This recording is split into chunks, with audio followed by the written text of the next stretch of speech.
experience. I mean, are we on? Yeah. Okay, so sorry about the interruptions with this, but it's a club and there's people coming in and out. So you mentioned, I heard you over the last few days, that you're in this space with this high ceiling building, but you can see these sculptures. I mean, you wouldn't have known at 3 what they were, but there was blood coming out of this head, of this figure. They were frightening, that's all you could say about them. Yeah. They were frightening. So there's blood coming. You But could see it. Did you know what blood was? No, I didn't. I didn't know anything at all. I knew nothing about anything. I knew nothing about myself. I knew even no identity.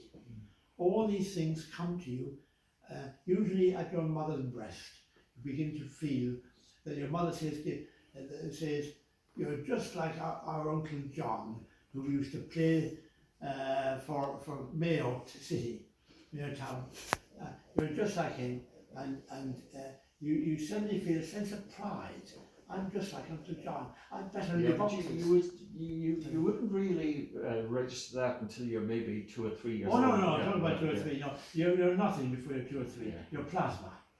Well, yeah. Your potential. Freud did a lot of things. But I would like to also unpack these ones a little bit. This one's called the Orphan Factory. Yes. And this is how orphans were created. They were taken. The children were taken from their mother. Their mother came in. Now, in my mother's case, I only found out about it afterwards. What had happened was, the local priest had said to my mother and her potential husband, her lover, he said, I know some nuns in Dublin who will help you out. They'll set you up for, when you'll be able to get if you get a room or something, hire a room and you pay for it and all the rest of it, you'll be able to be fine, you'll be fine. And that's more or less what he said to them. But actually, when they got into the nuns said, you've got to sign these documents here, and if you guarantee to continue paying for this child, his upkeep while he's here, and when you are able to take him out, then we'll give him to you. But they didn't say, we'll take him, and we'll sell him for you. Not for you, because you won't get any money from him. You see. No. And that was a shocking revelation. And I wanted to get that over in that image there. And in this one, God's love for mothers and their infants. Yes, and I wanted to show that there was a resistance on the part of mothers, that they had barred the door for these nuns who were coming in saying, we'll look after your child for you, and turn him into an orphan. It's incredible that it's a group of females. Okay, the baby might be a boy or a male, but so you had women doing this to women. Yes, but these saw themselves. These had been retaught as well. These were the brides of Christ. They had married Christ, and this is all. Now, what is the word I want? It's superstition imposed upon what you were as a human being. You didn't have to undergo any marriage for this, although you had to lie down in front of the bishop, and the bishop blessed you and all the rest of it, and put oil danger or whatever they call it for whatever they called, yes, yeah. And you became a nun, and now you could go around talking about this fantasy to people. We never should have anything to do with this. But they did believe it, though. They believe it. But belief in anything, in anything is not guarantee of its existence. Yeah, of course. So I just thought I'd paint that picture. Okay. Last year there, God's love for mothers and their infants. Right. So I just want to include these two before we go around the room. This one's Silent Cleric. Yeah. Silent Cleric. Fairly self-explanatory. Yes, it's not something that maybe people should just look at.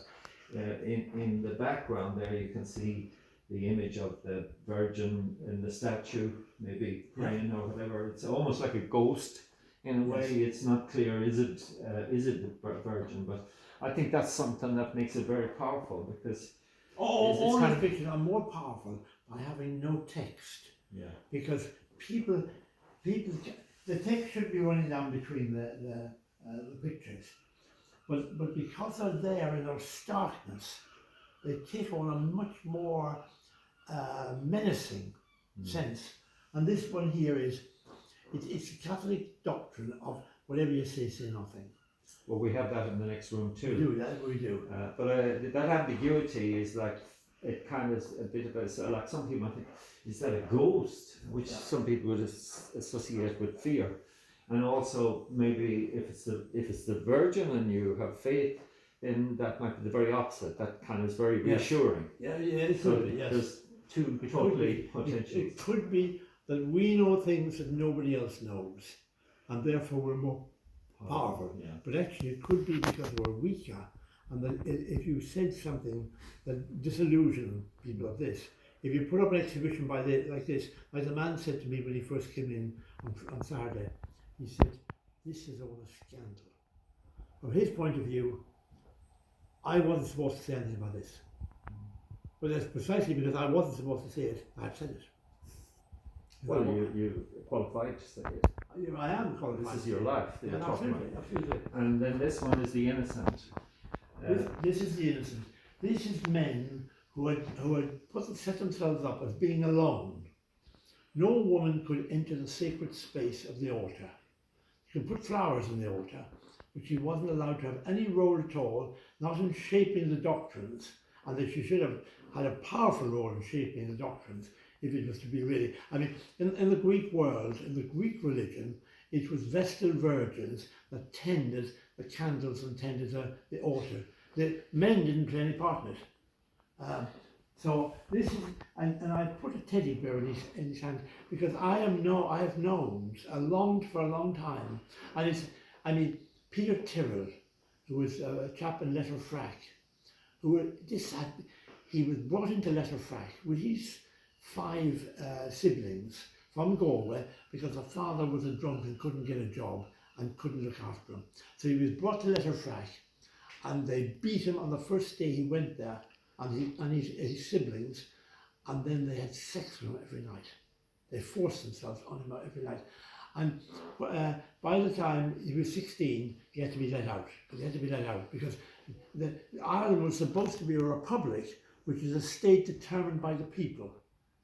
So he had to let him out, and he went straight to England, which all these boys did.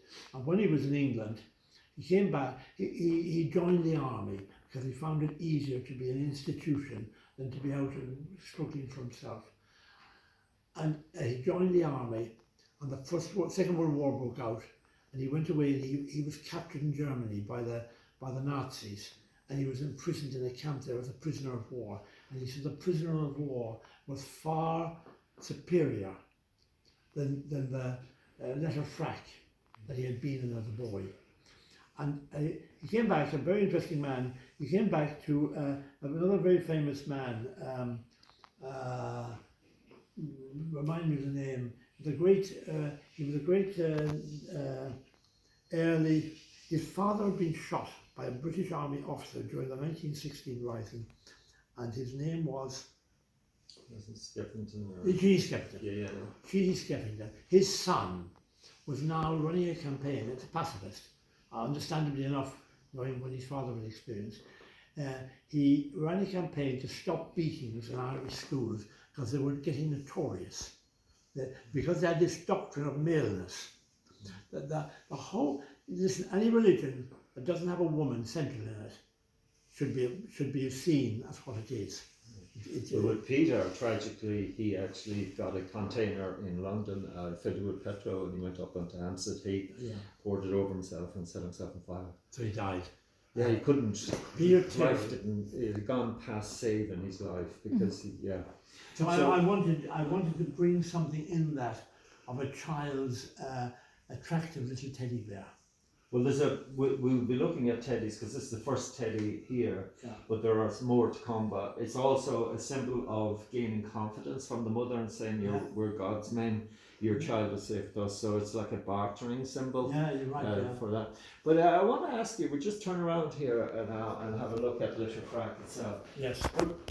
Were they all boys, or were there any girls? No, there were girls. There's girls there. I happened to find there sexual organs. Wow. And were they abused sexually? Well, oh yeah, this is where Peter Tyrrell came from. Yeah, yeah. Peter Tyrrell had been there, and he said he used to go back regularly. Even what Keith Skeffington said to him was, he says, I can't get any television or even or radio or newspaper to report your life for the public to hear. I can't do that because there'll be a hullabaloo and the church will protest. And then, and even after so what he said was, I'll tell you how to make a book about it. I'll tell you a story in chapters and I will correct the grammar and anything else to do with it. And then Skeffington died. And everything she Skeffington at Trinity College was all put to one side. And remember, the Trinity College was now an epitome from De Valera's point of view of the English world. The Protestant world. If you remember that Charlie Hoy, as a young man when he was in Dublin, after the war in 1945, he climbed the pole that saw the Union Jack flying, and he took it down. On VE Day, so it was regarded. So nothing happened until somebody decided to write a life of Skeffington, and there they found a ready-made book, and they published it in England straight away, no problem. Because already people were aware that so many things were on odds. And just to be clear, with this depiction, these hats, these are the bishop's hats. So the kids are making football out of one another. That's right. I wanted to do something to desecrate these bishops and all the people who had been silent. Whatever you say nothing. Right. For that years. They never talked about it. And they had big, important King's Councils, wherever they were, QCs. They never said anything. Great. All right. So we got 4 more this space here, and again, a bit like the Simon Ferry, quite literal kind of representation, and it's titled "Nuns Digging." But of course, people from all sorts of cultures can view this. That's already based on the fact that truth has got out, and they know that something in Letterfrack, they found 900 babies in the sewers. That's in Tuam, I think. Yeah. No, Letterfrack is. Oh, no, sorry, Tuam, that's right. Yeah. And so I just want to paint something that made people remember that nuns digging didn't mean gardening. There was something more important than that about it. Well, I've heard people over the last few days looking at this, and some people say, oh, what are they doing? What are they digging? So it's interesting that there can be. They'll forget very easily. Yeah, but we mustn't forget. We must try and remember all of this. And that's why it's important that some maybe Irish institutions can buy these and keep them on exhibit. Because we cannot forget, like we're not supposed to forget the famine. We're not supposed to forget this in the 1950s. And you're, again, we have to reiterate that this is your autobiography. Yes, it is, but I am not unusual. In other words, there were some 500 people on a Zoom-gram there about a year ago, and I was on that Zoom-gram. But you are unusual in the context of that you're a painter, you're an artist. That's the only thing. You're the first one to ever make a collection or a body of work about this. That's right. And it's your story. It's my story. Yeah, so I am unusual. That's the only thing about unusual. I'm a painter. And so I painted. So we just go through this one. All these titles are very crucial. The titles are very carefully chosen. So this one is called Nailing Up the Shame Box. And confession, in every church in Ireland, there's a box. And women went into that, and men. But they weren't, the priests weren't interested at that time in men's stories. They wanted to know about women. And so they would, and I had girlfriends in England who were Catholics, practicing Catholic. I was never practicing Catholic afterwards, because I could never go back to that world that I had been part of. And they would spend the whole day listening to stories and asking girls questions of what did they do with their boyfriends the previous night. And so they would, this was pornography. This was telling you about life, but not allowing you to engage in life. It's extraordinary because I mean, Yes. I remember going to confessions regularly, but now when I think about confessions, with the power the priest had, Yes. and a young woman, teenage woman, if she has a boyfriend or even older, she would confess everything. She Yes, would be she very She explicit. would be asked to make a complete confession. Yeah. That was to go into So if every the priest detail. went into detail, they would go into detail as well. They would, yes. Yeah. And the priest was listening to this, and the priest was forbidden to have sex himself, and he longed for sex. Well, they might be erect. They might have an erection. Well, they did. I had girlfriends who said that when the priest hugged them to go by, they could feel they had an erection. I mean, these things. The problem is that there is no secrets in life. All the secrets in life are our own activities, and we're aware of them, and we're aware of how we feel. In fact, sometimes you may not feel at the time. You may be having a chat about something, and then suddenly the conversation comes up, and it comes round to sexual matters, and you may feel suddenly aroused by the person you're with, or the person you're talking about, or which is natural. Natural. It is natural. There is nothing strange or unusual about human life. Human life, whether you're in the bath or whether you're being looked after by your mother and she's putting her arms around you, washing your back, whatever it is, all these things are natural. And we mustn't think of them as any way sinful. This concept of sin is an absurdity. There are no sins. Not even murder is a sin. And De Valera, and you realise that, De Valera had no compunction about sending somebody up to kill somebody or to leave a bomb in a street in Belfast. Well, unfortunately, that's going on as we're speaking. I know. Well, hopefully, it's not we might peculiar stop doing to that. Ireland. No. It's been The priest's housekeeper. And then, of course, once the priest got into the idea, and once they struck up a relationship with a particular woman, like all our relationships are in a kind of a way illicit. You know, you start off with a relationship with somebody in the town, and it gets a little bit further than you expected, and you talk about more candidly about some aspects of your life than others, and then suddenly you have a relationship, and you're talking about what life is like. And some of them, for instance, there was a singing priest in Dublin, and he had I think he had 2 children or 3 children, I can't remember. Is it Brian Darcy? Was he? I can't remember now his exact name, but anyway, so they're the priest's housekeeper. And I knew it from the woman, the girl I married was the daughter of a Lancashire housekeeper, a Lancashire doctor. And the Lancashire doctor used to often have to go around to treat the priest for various illnesses. And he had been a Presbyterian in his early life, but he couldn't stand Northern Ireland and the Orange Marches and all the violence and all he'd been in the war. And he often go around to see Father O'Malley in the back of the hill, and he'd always see the priest's housekeepers, little booties, in under the bed. And when he'd come home, when he'd come back to the house, he was a bit of a wild character, but he was a good doctor. And he used to often abort girls who had got pregnant when they didn't intend to. So there's one guy. I was talking to a few people since the exhibition went up, and I was reminded of Brian Merriman, the Midnight. Oh yes, well his thing was, Brian Merriman wasn't a priest, no, but he thought there were far too many men going off to be there's some great chapters from women in those monologues and in the story, and they're given out like hell because a lot of the good-looking fellas were going to be priests, and the women were really unhappy about this. This is what the hell is the club? We're prepared to have partners in big couple, and you go for the club. You go for so there's some really fantastic chapters. Because.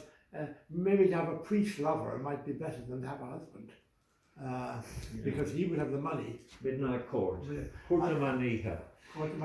And this here is the fall, and it is a priest who has fallen out of bed with his lover. And so I have the painting on the wall is Adam and Eve being thrown out of the Garden of Paradise because of the fall, and this man has fallen out of bed, and the clerical collar is just slipped out of his grasp. Yeah. Because once it becomes known, And it came, now I was down in Longford, I was at dinner with a party of ladies, and they told me lots of stories about, for instance, a young curate who is, let's say, 23, he's arrived in a town. He looks absolutely marvellous. He's got a wonderful colour, and he's all about it. And he's pristine. He's a virgin. Mm. And so there were many who looked at him with great envy. But of course, that could end up terribly. For instance, Bishop Casey in America, in Britain, who did a lot of very great things for immigrants. You talking about Eamon Casey? Eamon Casey. Okay. He struck up a relationship with a young woman from America, and he liked to drive fast cars. He was a good businessman, and he set up a housing association, a very famous housing association, which allowed women to buy houses. Now that's a very important benefit.